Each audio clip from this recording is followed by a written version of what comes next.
네, 이어서 뉴욕 증시와 관련한 이슈들 김성현 앵커와 말씀 이어보도록 하겠습니다.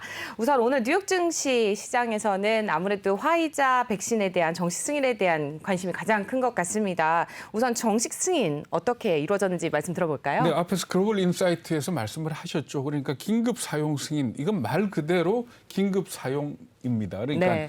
치료제나 백신이 없을 때 어쩔 수 없이 사용을 하도록 하게 하는 그런 제도다, 이렇게 생각을 하시면 되는데, 그 얘기 많이 들었죠. 그러니까 잠재적 혜택이 위험보다 클 때 긴급 사용 승인을 해준다. 네. 말 그대로 그런 상황이고요. 그래서 한 2개월 정도의 자료만 제출을 하면 긴급 사용 승인을 받을 수가 있습니다. 여기에 비해서 정식 사용 승인은 뭔가 하면은 FDA가 사용을 갖다 승인을 해주는, 그래서 말하자면 이 백신 자체는 안전하고 불순물이 없고 효능이 있다는 걸 입증을 해야 됩니다. 그래서 필요한 자료가 한 6개월치 정도 자료를 제공을 해야 되는 거거든요. 그래서 이렇게 되면은 이 긴급 사용 승인 같은 경우에는 보건 위기가 있는 그 기간 동안에만 사용을 할 수 있는 거고, 긴급 사용 승인을 받게 되면 그런 기간에 대한 제한이 없이 계속해서 사용을 할 수가 있습니다. 정식 승인을 받게 네. 되면 그렇다는 말씀이신데 지금 말씀하신 것처럼 2개월 동안의 긴급 사용 승인, 그다음에 6개월 동안에는 이제 자료를 제출하고 효능을 네. 입증해야 된다.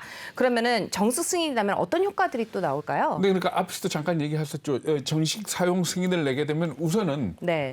백신이 무서워서 못 맞던 사람들이 백신을 맞게 될 거다. 그렇겠네요. 접종률이 높아질 거다라는 네, 게 있고, 그렇겠죠. 그리고 또 하나는 뭔가 하면 법적인 이슈가 있습니다. 예를 들어서 회사나 학교 이런 데서 의무적으로 백신 접종을 했을 때 만약에 부작용이 생기면은 이게 법적으로 문제가 생깁니다. 의무화시킨 쪽에서. 네, 그런데 정식 사용 승인을 내리게 되면 그게 정부에서 쓰라고 했던 거기 때문에 그 부분에 대해서 말하자면 의무화시킨 쪽에서 그런 어떤 법적인 책임에서 벗어나기 때문에 기업들이나 아니면 학교에서 선생님이나 학생들한테 내지는 자기 직원들한테 백신 의무화를 해도 법적 책임에서 벗어날 수가 있는 겁니다. 네. 그렇기 때문에 아무래도 이 정식 사용 승인이 나게 되면은 더 많은 사람들이 맞지 않겠느냐 하는 그 부분을 보고 있는 겁니다. 네, 화이자가 그동안 비용을 들여가면서 정식 승인을 받았다고 하는데 그 이유가 분명히 있을 것 같아요. 네, 그렇죠. 그러니까 지금 아까 말씀드린 것 같이 긴급 사용 승인 같은 경우에는 한 2개월 정도 자료만 제출을 하면 되고, 네. 이 정식 사용 승인을 받기 위해서는 한 6개월 정도 자료를 제출을 하고 추적 조사를 계속 해야 됩니다. 돈이 꽤 많이 드는 그런 그렇겠죠. 부분이거든요. 네. 그렇지 않아도 지금 없어서 못 파는 상황에서 왜 그러면은 굳이? 그렇게 네. 추가적인 돈을 들여가면서까지 정식 사용 승인을 받느냐? 우리한테 안 좋은 면도 있습니다.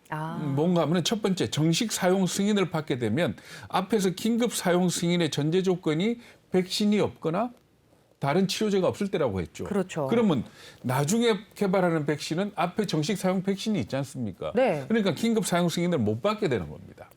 그러니까 시장을 독점할 수 있는 그런 계기가 된다, 이렇게 보시면 되는 거거든요. 네. 그래서 화이자 같은 경우에는 5월 27일 날 정식 사용 승인을 신청을 했고, 모더나는 네. 6월 1일 날 정식 사용 신청을 했습니다. 그러니까 네. 적어도 우리나라에서 만약에 백신을 개발을 해가지고 긴급 사용 승인을 미국에 내면 안 해줄 겁니다. 왜 그런가 하면은 안심하고 쓸 수 있는 정식 사용 승인이 된 백신이 있는데 확실한 어떤 그런 위험 부담에 대한 확실한 어떤 그게 없는데 긴급 사용 승인을 내려줄 이가 없는 거거든요. 네. 그래서 그런 측면에서 보면 그렇기 때문에 제약회사들이 많은 돈을 들여가면서 정식 사용 승인을 받게 되는 거고, 화이자나 모더나가 당분간은 시장을 갖다가 장악할 가능성이 높아졌다, 네. 이렇게 볼 수가 있는 겁니다. 그리고 또 한 가지는 뭔가 하면 전반적으로 시장도 넓어집니다. 앞에서도 잠깐 그 부분 말씀을 하셨지만 지금 현재는 18세 이상으로 사용하게 돼 있지 않습니까?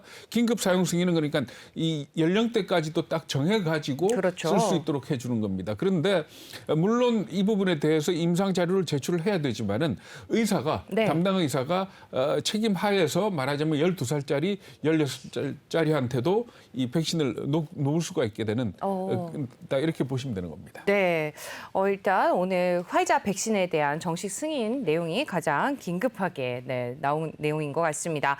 이어서 테이퍼링 얘기를 좀 더 나눠봐야 될 것 같은데요.